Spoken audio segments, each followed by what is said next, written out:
Yan yung simpleng ano natin, balbakwa o balbakwang balat ng baka. Yan, simpleng ano lang po, mga kasangkapan.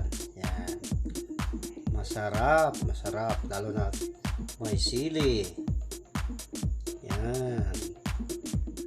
Hello po guys, welcome back po sa Simpleng Luto ni Nick Channel. So ngayon guys, meron tayong bagong recipe. Magluluto tayo ng balbacoa. Ito yung common po to sa mga Bisaya, yung balbacoa. Okay? So ito po yung balat ng baka.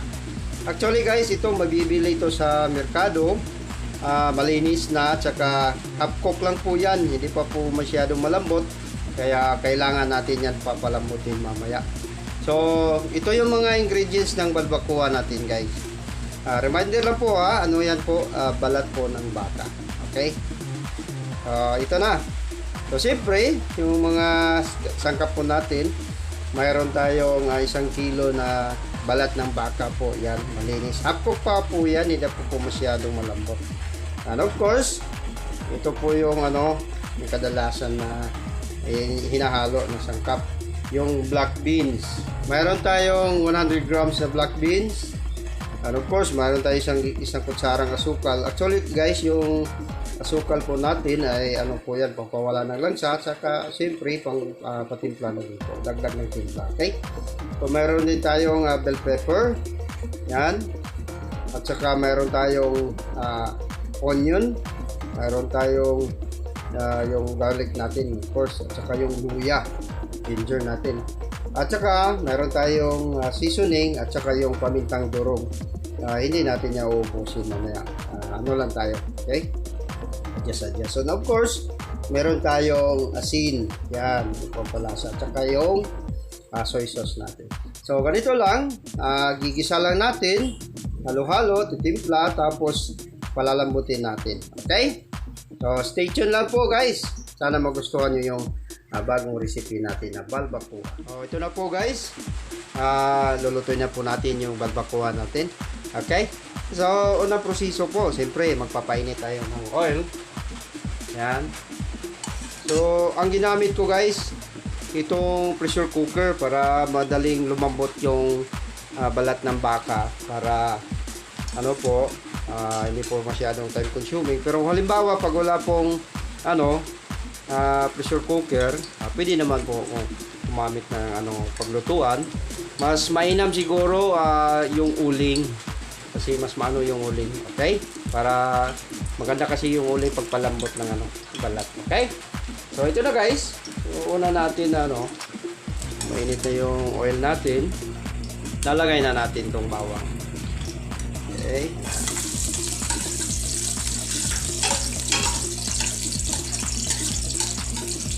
Sabay na kumukulo yung sinasayang natin na kanin. Para talagang pagkaluto nito, kakain na tayo. Ayan. Susunod natin yung luya muna. Okay.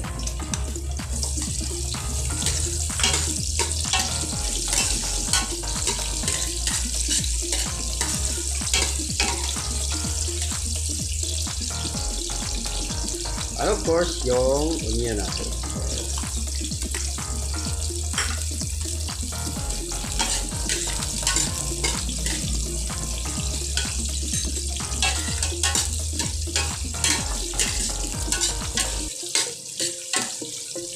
Susunod na natin yung beef skin natin o yung balat ng baka. So alam nyo guys, itong balat ng baka, so dapat mas mainam piliin yung medyo makapal. Hindi ibig sabihin makapal matagal palambutin. Kasi yung makapal, yun yung masarap eh. Yung manipis, matagal ho yun lalambot. Okay. So ito na, lalagay na natin ito.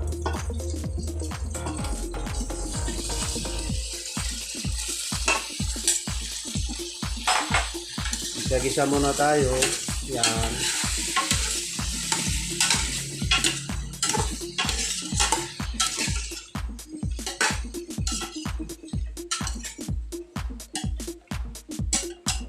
Okay.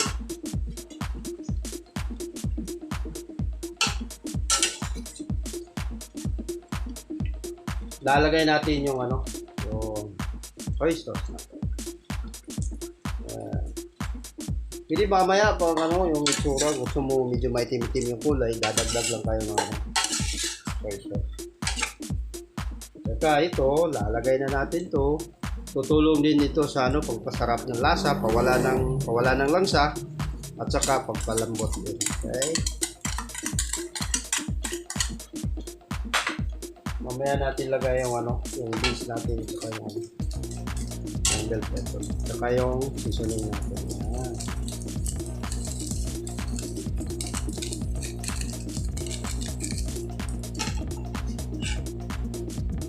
Lalagay tayo ng durog na paminta.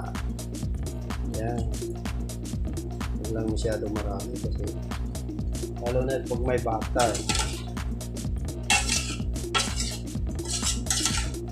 Huwag muna tayo lalagay ng asin kasi babalik yan sa ano, titigas yan. Okay? So, tatakpan muna natin guys. Mga 5 minuto. Lalagay tayo ng tubig, saka yun na, papalambutin na natin. Okay? So, tatakpan muna natin. So, pressure cooker yung ano ko, yung ginamit. Pero hindi pa ilalak kasi ano pa eh. Para lalabas pa yung katas niya. Yan. Okay. Yan guys, titingnan natin after yung paglagay natin ng vinegar. Yan.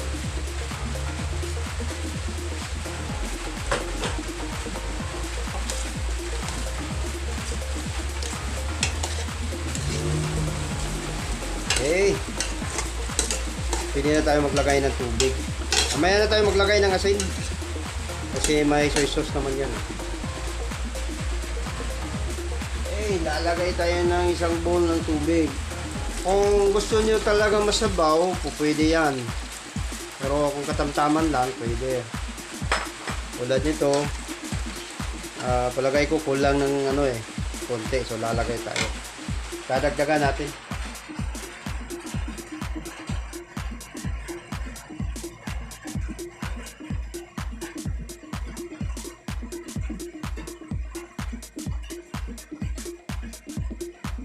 Dadagdag tayo.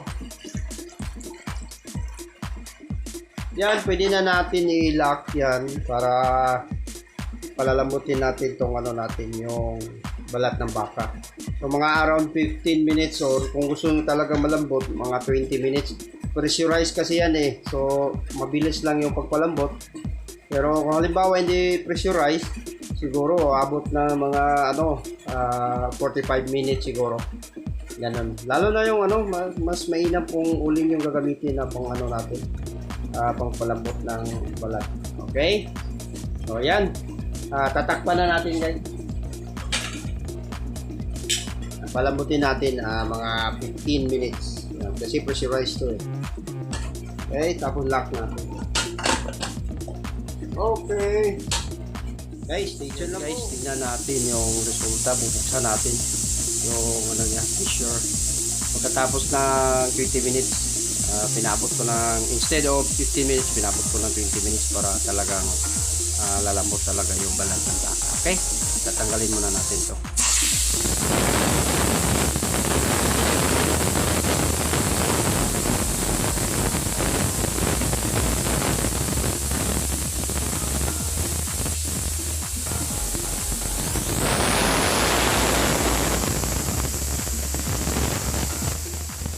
Guys, titingnan natin kung ano yung result after 20 minutes. Yan.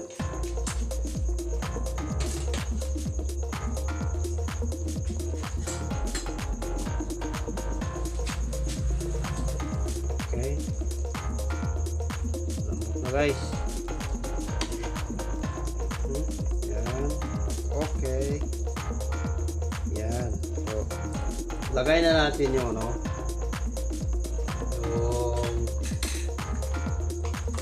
black beans. Lalagay na natin, okay?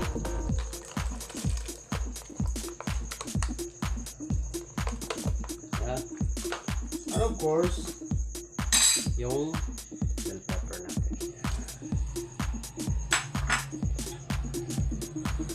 Saka lalagay tayo ng asin. Yan. Tikman natin. Mamaya. Yan.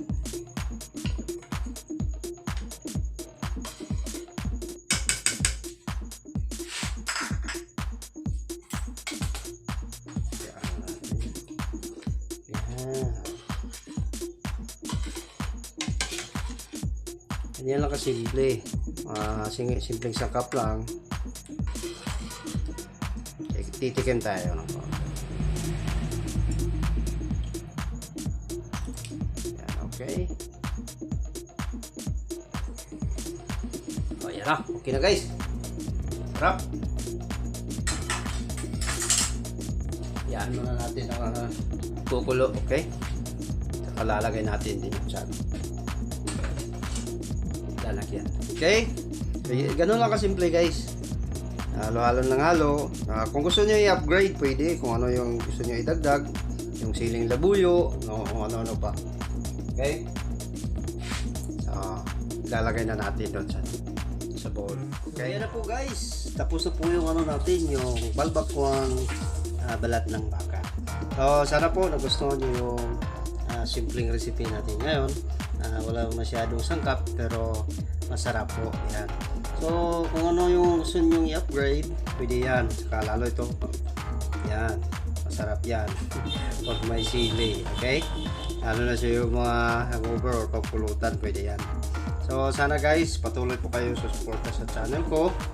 At sa mga bago po, sana po sa subscribe po kayo. Shout out nga pala kay Sir Kim Jobert Altanal po. At lalo na po sa lahat ng mga nag-subscribe sa akin. Thank you po. Sana po patuloy kayong support po. God bless you all. God bless you. Thank you.